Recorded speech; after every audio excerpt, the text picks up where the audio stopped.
of Duty has been around for over 20 years now, and with that we have seen the release of many different Call of Duty games. But one thing that I realized last year is that not only have we had 20 years of released Call of Duty content, we've also had over 20 years of unreleased Call of Duty content. One example I could give you of that is back last year, someone found data mined a cutscene that was never before seen at the end of the original Modern Warfare trilogy, leading us to believe that there may have actually been a Modern Warfare 4 in development. And these kind of deleted cutscenes, deleted scenes, deleted missions, maps, weapons, and even more have been found thoroughly since then for pretty much every single Call of Duty game. And if you'd like to see me dive further into more and more of this deleted content, show me by hitting that like button, subscribing, and we'll continue videos just like this one. But specifically for this video, I wanted to take a look at games that started to be developed that were never brought to fruition. Some of these were just brought up as concept, and others were actually developed fully with missions that we can actually see. This is essentially going to be 7 different Call of Duty games that were either beginning development or almost fully completed that never saw the light of day. Let me show you what I mean. One of the most iconic Call of Duty games of all time was Call of Duty for Modern Warfare. This was the first Call of Duty game that pushed the series out of World War II and into modern combat. But here's the thing, during that time, Activision actually wasn't so confident that this was the right decision. They were hedging their bets with other studios, worried that the modern combat simulation that they created with Call of Duty 4 wasn't going to be something that people enjoyed. Well, it turns out they were really right about that, but an example of this is the next game that would come out, which was of course Call of Duty World at War, which was developed by Treyarch. But that actually wasn't the only World War II game in development at that time. That is where the other development title by the name of Call of Duty Devil's Brigade comes in. Devil's Brigade was made by a studio that maybe you never heard of. In fact, it was actually 2 studios, one by the name of Z-Axis and one by the name of Underground Development. They worked on this game called Devil's Brigade. It was focused predominantly in Italy and France, and believe it or not, it was not a first-person shooter. This is not the only time you're going to hear this today, but this is when Activision was strongly considering diving into the third-person shooter genre. As we know, this never really happened aside from some modes here and there, but as a whole, they were thinking about it. Now, the other thing that this title toted was a little bit more strategy. Using the D-pad, you could direct your soldiers whether you wanted to sneak, where you wanted them to go, or what type of weapons you actually wanted them to use. Now, the story behind this game is basically a troublesome band of American troops, along with Canada's best troops, were working together inside of Italy and inside of France to fight these battles. It was based off of the 1968 movie by the title Devil's Brigade, hence the name. Now, some of the writing said that the soldiers, as they killed off enemies, they put stickers on the heads of their enemies and got the nickname the Black Devils. Now, of course, this never came to be. The title actually never got the green light. So the gameplay that you are seeing here today and that I am showing you was basically for a prototype of the game that they wanted to push moving forward. But like I said, it never got the green light from Activision because of the success of Modern Warfare. Now, from interviews made about this game, essentially there was only one mission that was ever created, and it was about defending bridges within Rome as Germany tried to invade, and you were there as America and Canada trying to stop what was going on. Hence what we're kind of seeing in the few screenshots that we actually have. Stealth and tactics were at the utmost, but this wasn't the only game where Call of Duty wanted to get tactical. This is where Call of Duty Tactics comes in. This was a prototype game made by Vicarious Visions, who we'll come back to in a second. This is quite literally a top-down based Call of Duty game.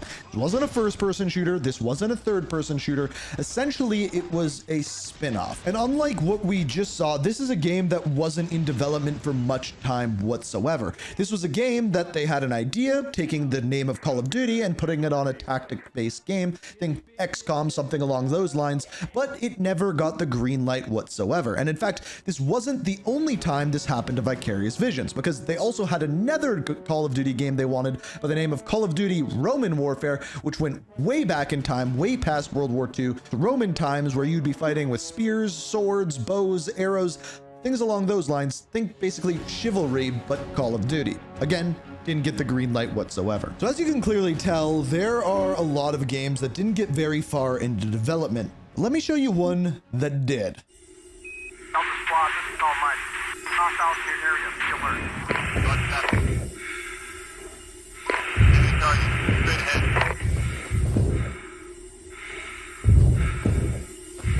Contact. 4.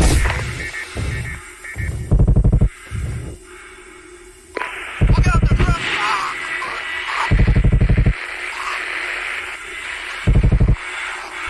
Delta Squad, you copy. Report.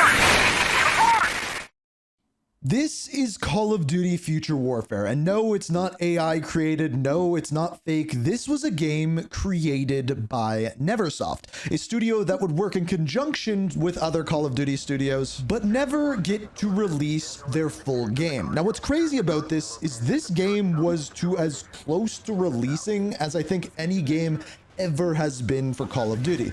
There's cutscenes, there's cinematic moments, there is scenes that take place on Earth, and there are scenes that take place quite literally in outer space with zero gravity with exosuits. Now, the wildest part about all of this, if you ask me, is one, how far this is completed, and number two, how many of these things that are present in this game we would see forward in future Call of Duty games. Now, I want to be clear here, there is so much on this game out there that I could quite literally make an ending explained or story explained video about this game that was never actually released. And if you'd like to see that, show me by hitting that like button, let me know down in the comments, that kind of thing, help out the algorithm. But as far as what we're looking at today, as I mentioned, this is like a fully fleshed out campaign. And yeah, I'm sure there's missions missing and things that don't quite make as much sense, missing polish, but it was all there. There was a full campaign here to take place in outer space. Not to mention, there was also multiplayer. In the files that have been released for this game, there was multiplayer maps, and out of anything that we've seen from this game, it was by far the thing that was the least polished and the least finished, but hey, it was absolutely there. Now, this game was set to come out around the time that Call of Duty Ghost was released, which kind of actually makes sense when you think about it, because following this up, we had games like Advanced Warfare, where we had exosuits and things like that, and then we had Infinite Warfare later on, which you can see a lot of this game in the inspiration for that one, with some of the set pieces on planets in outer space and things along those lines. As we saw, the game was never fully released. Now, this year, one of the questions I've been seeing more than ever is why at this point have we never got a zombies game, aside from really Zombies Chronicles, which wasn't its own game, that was just zombies? Well, at one point around 2011, 2012, this was actually pitched, and not by a studio that you may be thinking, not by Treyarch. It was pitched by Raven, the people who are kind of behind Warzone at this point.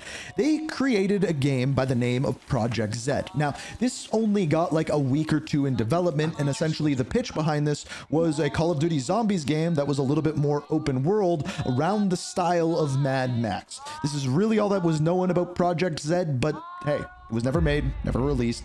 As we know, Raven ended up doing some very, very different things. This last one is the one that I find the most interesting, because I truly believe that this could have changed everything for Call of Duty. If we go back around the time of Modern Warfare 3, there was a new studio opening up by the name of Sledgehammer Games. You see, they got two people by the name of Michael Condrey and Glenn Schofield. Now, it was interesting because the game that they worked on before this was a little known game called Dead Space. Now, why is this important? Well, Call of Duty was once again dipping their toes into that third-person shooter, specifically a more third-person RPG open world style shooter game. It was internally titled Fog of War and was to take place in Cambodia, Laos, and of course, Vietnam, hence the name of this game being titled Call of Duty Vietnam. Now, there was about 15 minutes of total gameplay made for this game, hence why we are able to see some of the images and in-game ideas that were created for Call of Duty Vietnam. However, at around this time, when Call of Duty Modern Warfare 2 was being made and supported afterwards, there was a little disagreement from the founders of the studio, including Vince Zampella, who oddly is now the person who is in charge of the new Battlefield game that kind of got announced and talked about this week. There's a whole ballad between Battlefield and Call of Duty and EA and Activision and Vince Zampella that would be a fascinating video to make, and if you want to see that, show me by hitting that like button. But anyway, they left the Infinity Ward studio, and all of a sudden they needed help on Modern Warfare 3. So the Sledgehammer title of Call of Duty Vietnam got canceled, and they got forced to help build and create and finish Call of Duty Modern Warfare 3. And let's just say that wasn't the only time that this would happen.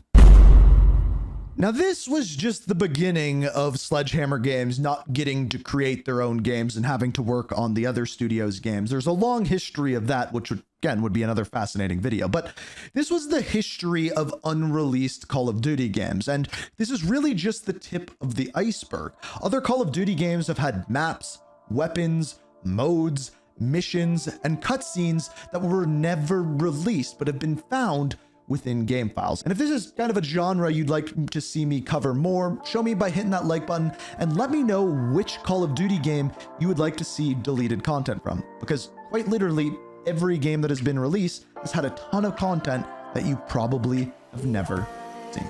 But anyway, I hope you enjoyed the video. This has been a bunch of deleted Call of Duty games, unreleased, never before seen, whatever you want to call it.